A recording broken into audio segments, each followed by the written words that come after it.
taking a year off university next year, and I'd like to travel around Europe. First, you have some time to look at questions 1 to 7.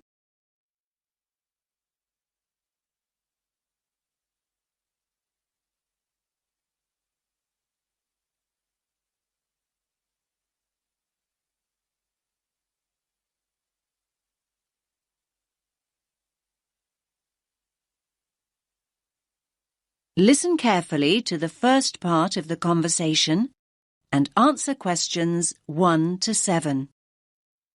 Good morning. How can I help you? I'm thinking of taking a year off university next year, and I'd like to travel around Europe. OK then.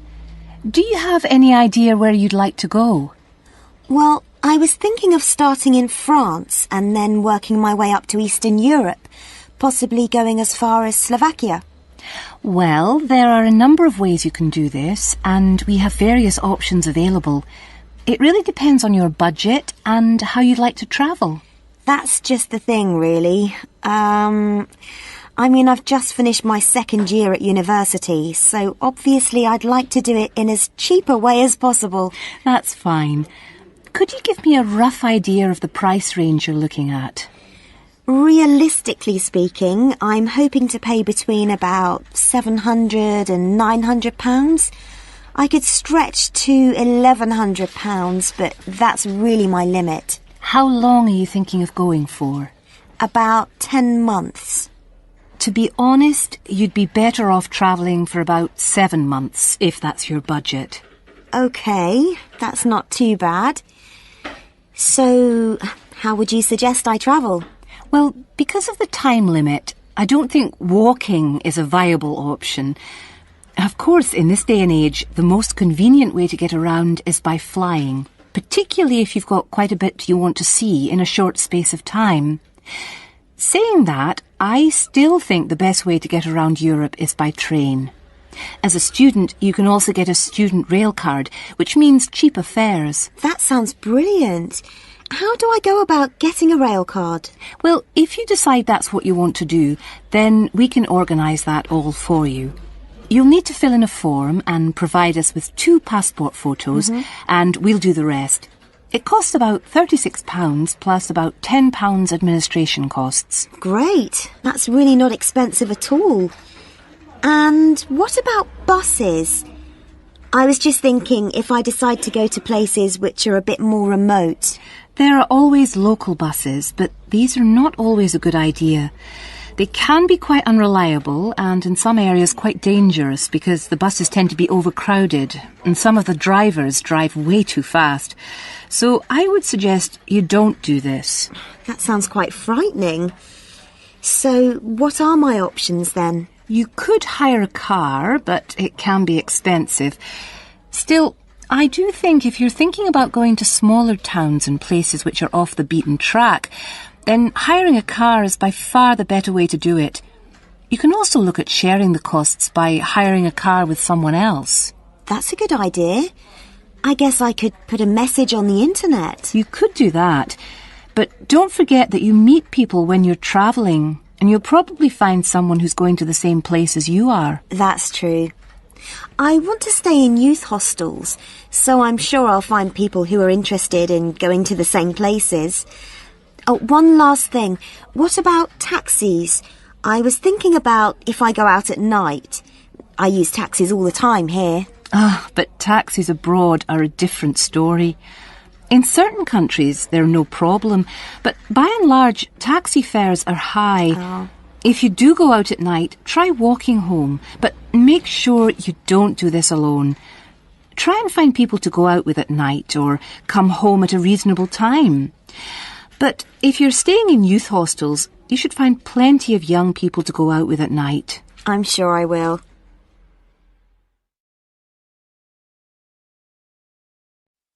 Now you have some time to look at questions 8 to 10.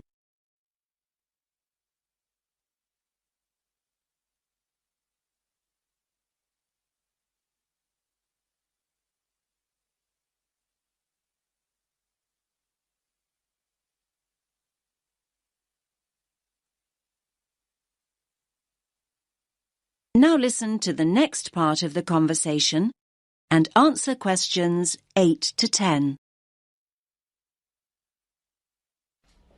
Now, have you thought about how you'd like to travel to France? Not really, no. There are basically 3 ways.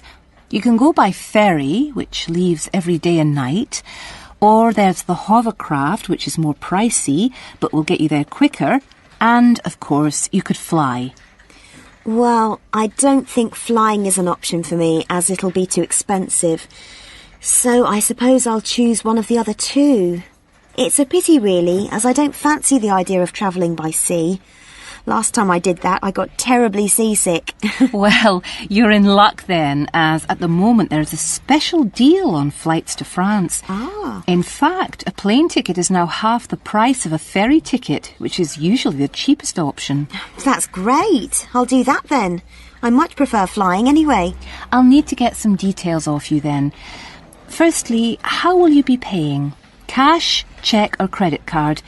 If you pay by cheque, you'll need a cheque guarantee card. I don't have my chequebook with me, so it'll have to be by credit card. Fine, that's no problem. If you could just sign over here, and then we'll have a look at flight times, and I can sort out a youth travel card for you. Fine.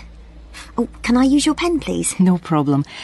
Now, let's look at times. There is a flight leaving at 9 a.m. and one that leaves half an hour later. Or you can choose a later flight at 11:30. No, I think 11:30 is too late, so I think I'd prefer the flight that leaves after 9. I'm not very good at getting up in the morning. No problem. Just give me a moment. Right, that's booked for you. Please remember that if you want to change this, you must give 24 hours notice or you will lose your place.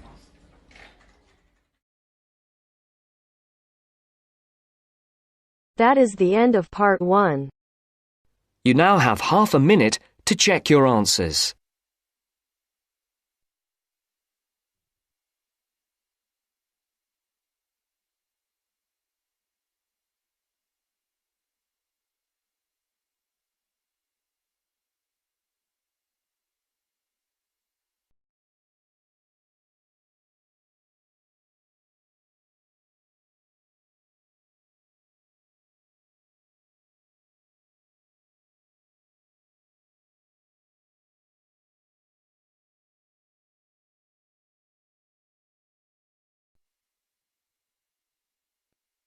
Now turns to part 2.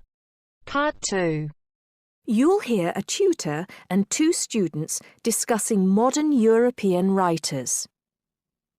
First, you have some time to look at questions 11 to 16.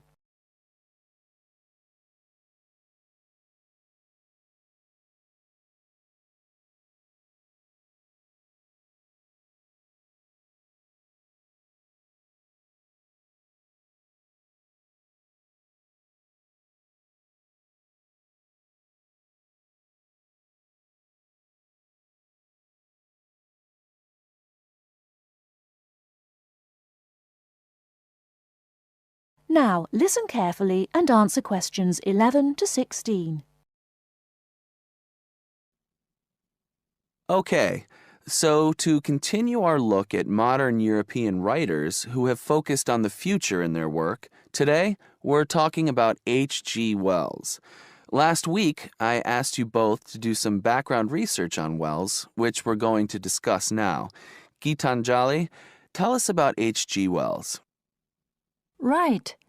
So, H.G. Wells was a hugely successful British science fiction writer, writing at the end of the 19th and the start of the 20th century, and much of his work focused on predicting the future. Jason, do you think Wells was just using the future as a narrative device in his fiction? No. He really believed we can predict the future. In fact, he gave a speech at the Royal Institution in London in 1902 called The Discovery of the Future. And the point he was making was that by looking at what you know about the present and about science, it's quite possible to predict the future. Indeed.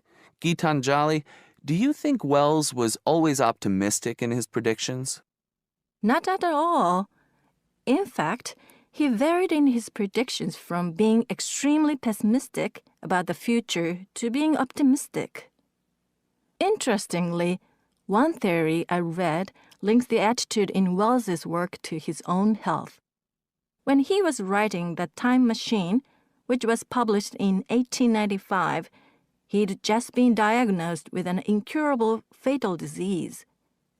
Not surprisingly, the book is very pessimistic, being about a dystopia in the future, a long time in the future, the year 802-701 in fact, where there are two races on Earth, the Morlocks and the Eloi, and the Morlocks actually eat the Eloi.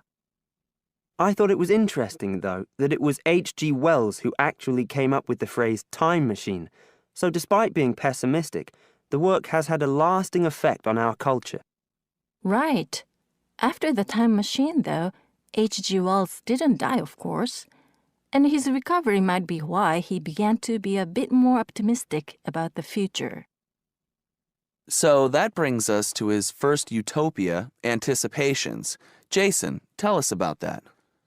Well, Anticipations, or to give it its full title, Anticipations of the Reaction of the Mechanical and Scientific Progress upon Human Life and Scientific Thought, was published in 1901 and was set in the New Republic of the year 2000.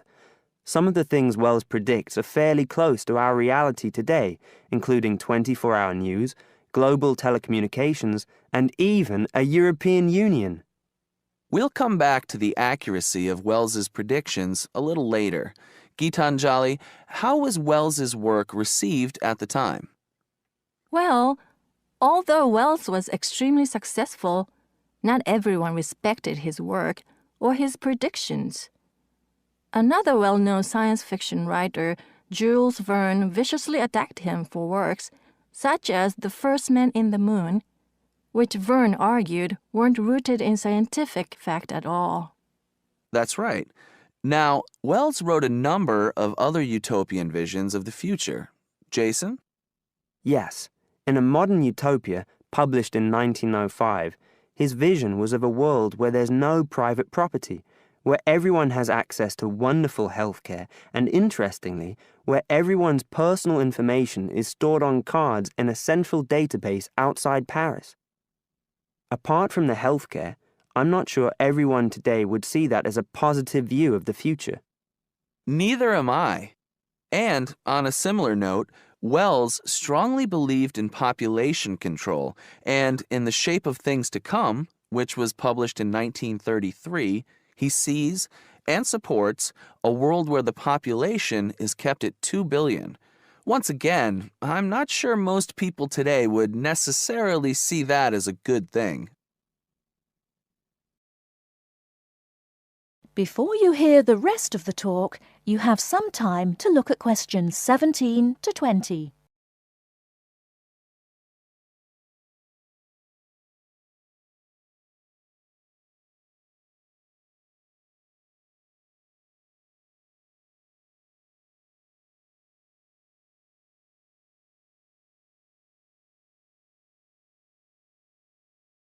Now listen and answer questions 17 to 20. Gitanjali, in your research, did you come across anything about the world brain? Yes, I did. It's actually very interesting. Throughout the 1930s, Wells predicted and supported the setting up of a huge world encyclopedia. And towards the end of the decade, in 1938, he wrote a series of essays called World Brain. In these essays, he called for the world to make use of modern technology to create an enormous global encyclopedia so that all our knowledge is available to all people, not just an educated elite. Wells envisioned this as probably being on microfilm. He thought it would allow anyone, anywhere in the world, to look at any book or any document. He also thought it would be created by everyone, once again not just by an elite. Yes, and as you can imagine, many people today say that the internet has basically fulfilled his prediction. Of course, it doesn't use microfilm, but essentially, it does meet all Wells's main requirements.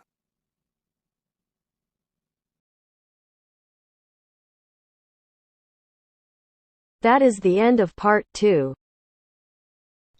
You now have half a minute to check your answers.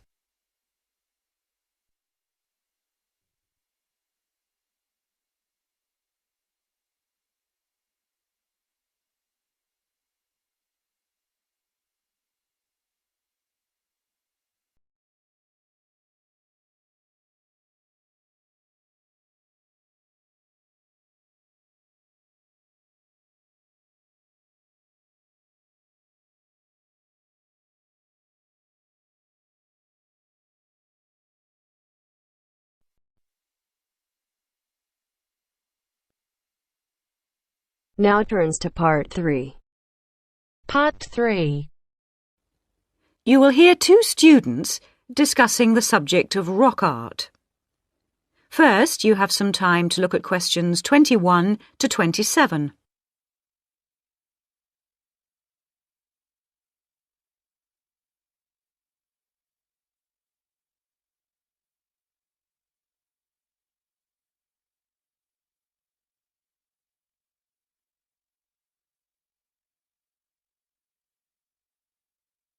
Now listen carefully and answer questions 21 to 27. Hello, David. Oh, hi, Mia. Sorry I'm a bit late. Oh, no problem. Thanks for agreeing to help me with my assignment today. I really needed to go over it with someone. Sure. You were going to talk about European rock art, weren't you? Yes, the rock drawings in the caves of Lascaux in western France. Oh, fantastic. Over 13,000 years old, I believe. What sort of drawings are they? They're drawings of animals on the whole, but you can also find some human representations, as well as some signs. There are roughly 600 drawings at Lascaux. Really? Were they mostly pictures of bulls? Well, no, actually. The animal most depicted was the horse. Have a look at this graph. It shows the distribution of the different animals. You see, first the horse, and then, after that, a sort of prehistoric bull. Oh, OK. That's interesting, isn't it? And the third most commonly drawn creature was the stag. There were some other animals, but these are the main ones. What are the drawings like? I mean, what sort of style? Well, the bulls are depicted very figuratively. They're not very realistic. They're very big by comparison to the other drawings of people and signs. They appear to be almost three-dimensional in some cases, following the contours of the cave walls, but of course they're not. Amazing. Perhaps they felt these animals were the most impressive and needed to be represented like that. Yeah, maybe. The drawings of humans, by contrast, consist of just simple lines, like the stick figures my little sister draws. Perhaps humans were seen as less important. Perhaps. What about the signs? How did they draw them? There doesn't appear to be much evidence of signs, and those that have been found are usually made up of little points. Rather like Aboriginal art from Australia. Yes, something like that, but not as complex, of course. So, apart from the bulls and horses and stags, were there any other creatures depicted? In one or two chambers you do find pictures of fish, but they're quite rare. What sort of size is the cave? It must be quite large to have that many pictures. Well, it's actually a number of interlinking chambers, really. Here's a map showing where the different drawings can be found. Oh, good. Let's have a look at that. The first 20 metres inside the cave slope down very steeply to the first hall in the network. That's called the Great Hall of the Bulls. Here. OK. Then, off to the left, we have the Painted Gallery, which is about 30 metres long and is basically a continuation of this first hall. But further into the cave. Exactly. Then we find a second, lower gallery called the Lateral Passage. This opens off the aisle to the right of the Great Hall of the Bulls. It connects the next chamber with an area known as the Main Gallery. At the end of the Main Gallery is the Chamber of Felines. There are one or two other connecting chambers, but there's no evidence of man having been in these rooms. Before you hear the rest of the discussion, you have some time to look at questions 28 to 30.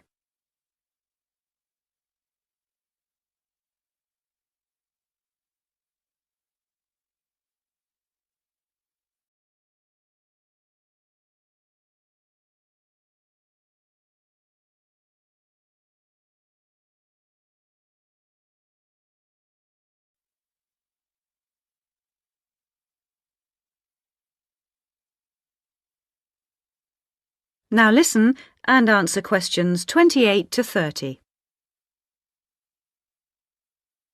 Is the cave open to the public today? Well, no, because after the initial discovery in 1940, it was opened and literally millions of people came through to see the drawings. Then, in the 50s, the experts started to worry about the damage being done to the drawings, and the government finally closed the Lascaux cave in 1963. Is that so? It wasn't really the tourists that were doing the harm, but the fact that after thousands of years the cave was suddenly open to the atmosphere, and so bacteria and fungi started to destroy the pictures. You need a special permit to enter the cave now, and very few people can get that, unless they're scientists or have some official status. It's a shame, but I can see that they had to do something to protect the cave. So that means you can no longer see this rock art? Well, not exactly. What they've done is recreate the drawings in a man-made cave, which you can visit. Oh, brilliant. Yeah, the authorities decided to reproduce the two best sections of the site, so they've created a life-size copy of the Hall of the Bulls and of the painted gallery. It's just a cement shell, which corresponds in shape to the interior of the original. So now you can visit the caves without actually harming any of the 18,000-year-old paintings. Mm-hmm.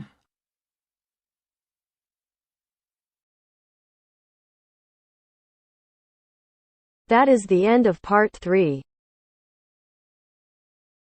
You now have half a minute to check your answers.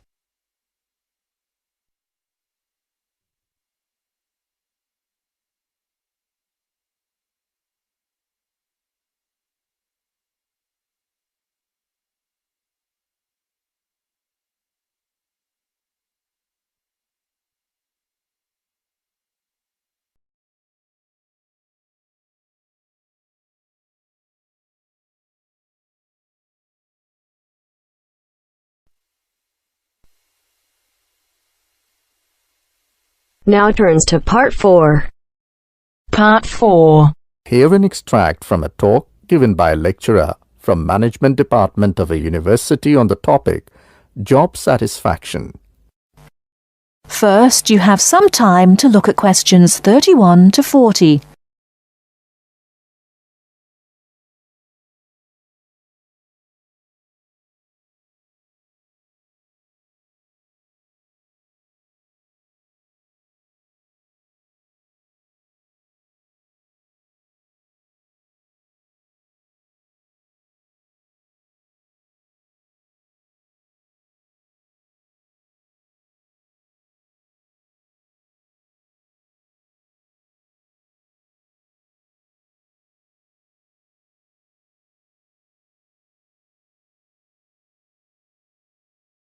Now listen carefully and answer questions 31 to 40. Job satisfaction is how happy an individual is with his or her job. Scholars and human resource professionals generally make a distinction between affective job satisfaction and cognitive job satisfaction. Affective job satisfaction is the overall extent of pleasurable emotional feelings individuals have about their jobs, and is different from cognitive job satisfaction, which is the extent of individual satisfaction with particular facets of their jobs such as pay, pension, arrangements, working hours, and numerous other aspects of their jobs. At its most general level of conceptualization, job satisfaction is simply how content an individual is with his or her job. Affective job satisfaction is usually defined as a one-dimensional, subjective construct representing an overall emotional feeling individuals have about their job as a whole. Hence, Effective job satisfaction for individuals reflects the degree of pleasure or happiness the job in general induces. Cognitive job satisfaction is usually defined as being a more objective and logical evaluation of various facets of a job. As such, cognitive job satisfaction can be one-dimensional if it comprises evaluation of just one aspect of a job, such as pay or maternity leave, or multidimensional if two or more facets of a job are simultaneously evaluated. Environmental factors. One of the most significant aspects of an individual's work in a modern organization concerns the management of communication demands that he or she encounters on the job. Demands can be characterized as a communication load. Individuals in an organization can experience communication overload and communication underload, which can affect their level of job satisfaction. Communication overload can occur when an individual receives loads of message in a short period of time, which can result in unprocessed information, or when an individual faces more complex messages that are more difficult to process. Due to this process, given an individual's style of work and motivation to complete a task, when more inputs exist than outputs, the individual perceives a condition of overload which can be positively or negatively related to job satisfaction. In comparison, communication underload can occur when messages or inputs are sent below the individual's ability to process them. According to the ideas of communication overload and underload, if an individual does not receive enough input on the job or is unsuccessful in processing these inputs, the individual is more likely to become dissatisfied, aggravated, and unhappy with their work that leads to a low level of job satisfaction. Superior-subordinate communication. Superior-subordinate communication is an important influence on job satisfaction in the workplace. The way in which subordinates perceive a superior's behavior can positively or negatively influence job satisfaction. Communication behavior, such as facial expression, eye contact, vocal expression, and body movement, is crucial to the superior-subordinate relationship. Nonverbal messages play a central role in interpersonal interactions with respect to impression formation, deception, attraction, social influence, and emotional bonding. Individuals who dislike and think negatively about their supervisor are less willing to communicate or have motivation to work, whereas individuals who like and think positively of their supervisor are more likely to communicate and are satisfied with their job and work environment. A supervisor who uses nonverbal immediacy, friendliness, and open communication lines is more likely to receive positive feedback and high job satisfaction from a subordinate. Strategic employee recognition. Employee recognition is not only about gifts and points.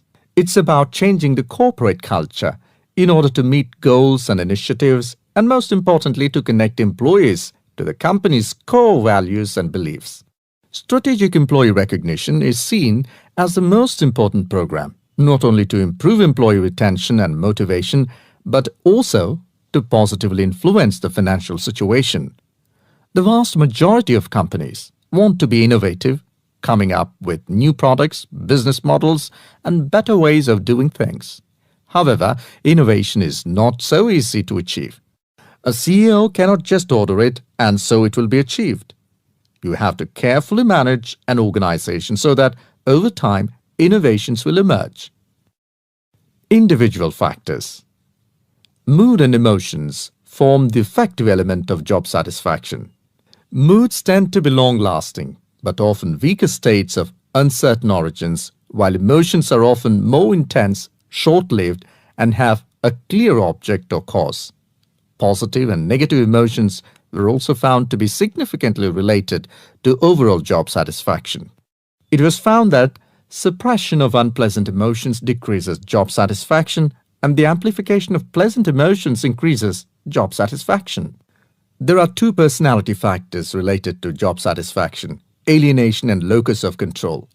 Employees who have an internal locus of control and feel less alienated are more likely to experience job satisfaction, job involvement, and organizational commitment.